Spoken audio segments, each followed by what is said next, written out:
তারা কেনই জুলাই সনদ নিয়ে কেন আমাদের সন্তানের খুনির বিচার নিয়ে তালবাহানা করছে? আমরা কোনো তালবাহানা দেখতে চাই না। আমার সন্তান বের হওয়ার আগে আমাকে বলে এসেছিল যে আম্মু আমি যাচ্ছি, যদি আমি মারা যাই আমাকে রাজপথ থেকে তুলবে না।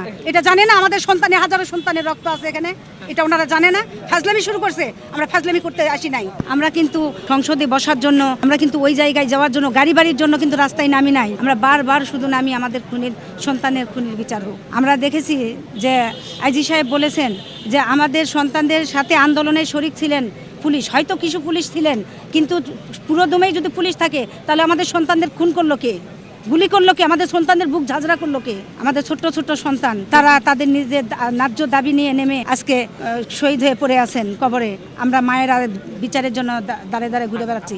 আমার সন্তান বের হওয়ার আগে আমাকে বলে এসেছিল যে আম্মু আমি যাচ্ছি, যদি আমি মারা যাই আমাকে রাজপথ থেকে তুলবে না, গণভবনে নিয়ে যাবে, সাথে তুমি আন্দোলনে থাকবে, তোমার দেখে আরো 10টা মা রাস্তায় নামবে। তাহলে সেই মা আমি, আমার সন্তান বলে গেছে আমাকে থাকতে হচ্ছে। তা আমার সন্তান এই রাষ্ট্রকে পরিবর্তন চেয়েছিল, সেই রাষ্ট্রকে আমরা পরিবর্তন পেয়েছি। পরিবর্তন করার জন্য যারা এসেছেন তারা কেনই জুলাই সনদ নিয়ে কেন আমাদের সন্তানের খুনির বিচার নিয়ে তালবাহানা করছে?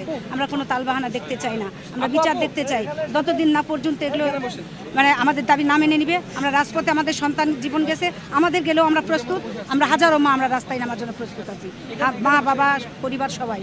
আমরা কখনো বন্দুকের গুলির ভয়ে ঘরে লুকানো মানুষ না, আমরা লুকায় থাকার মতো নয়। আমরা রাস্তায় আজকে নেমেছি, নামতেই আসি, আরও যেন না নামা লাগে এই জন্য সরকারের কাছে আবেদন করতে চাই যে আমরা রাস্তায় নামতে চাই না। আমাদের যদি সত্যিকারীদের তারা মিথ্যা না বলে, সত্যিকারীদের তারা বলে থাকে যে আমাদের সম্মান আছে, আমাদেরকে ফোন দিয়ে বলেন আপনাদের অনেক সম্মান, সত্যি যদি সেই সম্মান থাকে তাহলে আমাদের রাস্তায় না নামতে হয়, তাহলে তারা যেন আমাদের সন্তানের খুনির বিচারটা করে দেয়।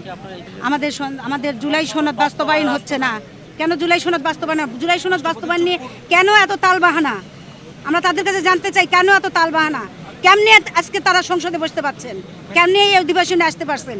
এটা একবারও খেয়াল করতে হবে না? এটা জানে না আমাদের সন্তানে হাজারো সন্তানের রক্ত আছে এখানে, এটা ওনারা জানে না। ফাজলামি শুরু করছে, আমরা ফাজলামি করতে আসি নাই।